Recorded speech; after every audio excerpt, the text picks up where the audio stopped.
कल्याण डोंबिवली महापालिकेच्या राजकारणात सध्या एक असा निर्णय झाला आहे जो फक्त एका पक्षाच्या पाठिंब्यापुरता मर्यादित नाही, तर संपूर्ण सत्ता समीकरण बदलणारा ठरत आहे.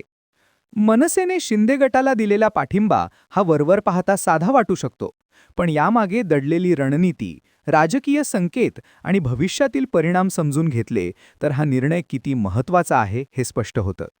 त्यामुळेच आज केडीएमसीमध्ये फक्त कोणाला पाठिंबा मिळाला यापेक्षा मोठा प्रश्न चर्चेत आहे, तो म्हणजे हा निर्णय मनसेचा आहे की राज ठाकरेंचा खास आदेश होता, आणि या निर्णयामुळे ठाकरे गट, भाजप आणि शिंदे गटाच्या राजकारणावर नेमका काय परिणाम होणार आहे.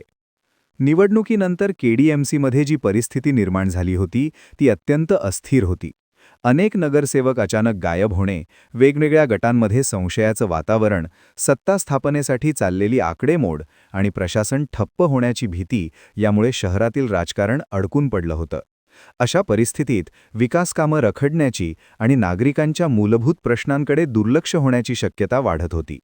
याच पार्श्वभूमीवर मनसेच्या 5 नगरसेवकांनी शिंदे गटाला पाठिंबा देण्याचा निर्णय घेतला, आणि हाच निर्णय केडीएमसीच्या राजकारणात निर्णायक ठरला. हा निर्णय समोर येताच सर्वात आधी प्रश्न उपस्थित झाला, तो म्हणजे राज ठाकरेंचा यामागे थेट आदेश होता का? कारण मनसेमध्ये राज ठाकरेंचा शब्द अंतिम मानला जातो. मात्र मनसे नेते राजू पाटील यांनी दिलेल्या खुलाशामुळे या चर्चेला वेगळं वळण मिळालं. त्यांनी स्पष्ट केलं की राज ठाकरे यांनी स्थानिक परिस्थिती समजून घेऊन निर्णय घेण्याची पूर्ण मुभा दिली होती. म्हणजेच हा निर्णय थेट वरून लादलेला नसून स्थानिक पातळीवर परिस्थिती पाहून घेतलेला आहे. पण राजकारणात अशी मुभा ही सुद्धा एक प्रकारची रणनीती असते, कारण त्यामुळे निर्णयाचा फायदा झाला तर नेतृत्वाचं श्रेय अबाधित राहतं, आणि काही चुकलं तर जबाबदारी स्थानिक नेत्यांवर जाते. मनसेने हा निर्णय का घेतला यामागे 3 प्रमुख कारणं स्पष्टपणे दिसून येतात. पहिलं कारण म्हणजे स्थिरता. भाजप आणि शिंदे गटामधील आकड्यांची खेचाखेच महापालिकेत अस्थिरता निर्माण करत होती. सत्ता संघर्ष सुरू राहिला असता तर प्रशासन ठप्प होण्याची शक्यता होती. मनसेने यावेळी सत्तेचा खेळ नाही तर प्रशासन चालणं महत्त्वाचं आहे ही भूमिका घेत स्थिरतेला प्राधान्य दिलं.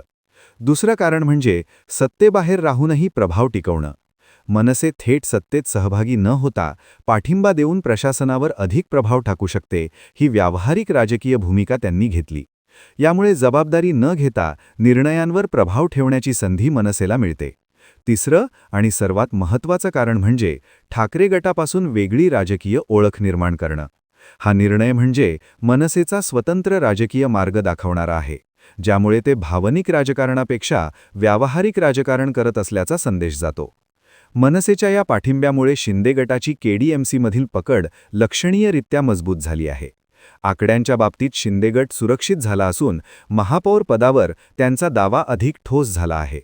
मनसेचे ज्येष्ठ नेते बाळा नांदावकर यांनीही स्पष्ट केलं की स्थानिक स्वराज्य संस्थांमध्ये अशा प्रकारच्या तडजोडी हा काही नवीन प्रकार नाही. मात्र राजकीय वास्तव असं आहे की या निर्णयामुळे केडीएमसीमध्ये शिंदे गट केंद्रस्थानी आला असून सत्तेचा तोल त्यांच्या बाजूने झुकला आहे. या संपूर्ण प्रकरणात राज ठाकरेंची भूमिका थेट नसली तरी ती दुर्लक्षित करता येणार नाही.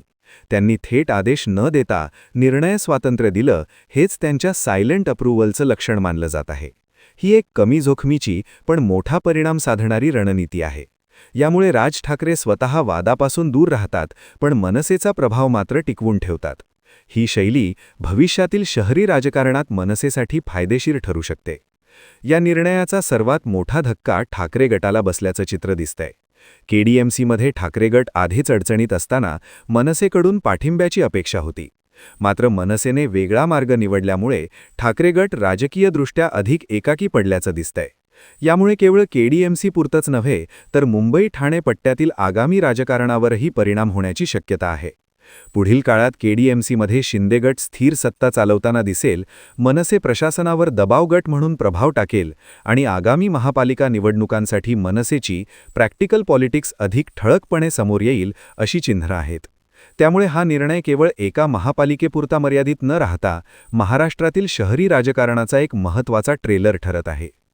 एकंदरीत पाहिलं तर मनसेच्या शिंदे गटाला दिलेला पाठिंबा हा भावनिक राजकारणाचा भाग नसून पूर्णपणे व्यावहारिक आणि रणनीतीपूर्ण पाऊल आहे. मात्र खरा प्रश्न अजूनही कायम आहे. मतदारांना हा निर्णय पटेल का? मनसेला याचा दीर्घकालीन राजकीय फायदा होईल का? आणि ठाकरे गटाशी वाढलेला दुरावा पुढे कुठल्या दिशेने जाईल? या सगळ्या प्रश्नांची उत्तरं येणाऱ्या काळात मिळतील. पण सध्या KDMCमध्ये मनसेने खेळलेली ही चाल नक्कीच गेम चेंजर ठरली आहे.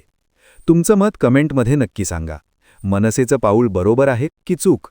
व्हिडिओ आवडला असेल तर लाईक, सबस्क्राईब आणि कमेंट करा.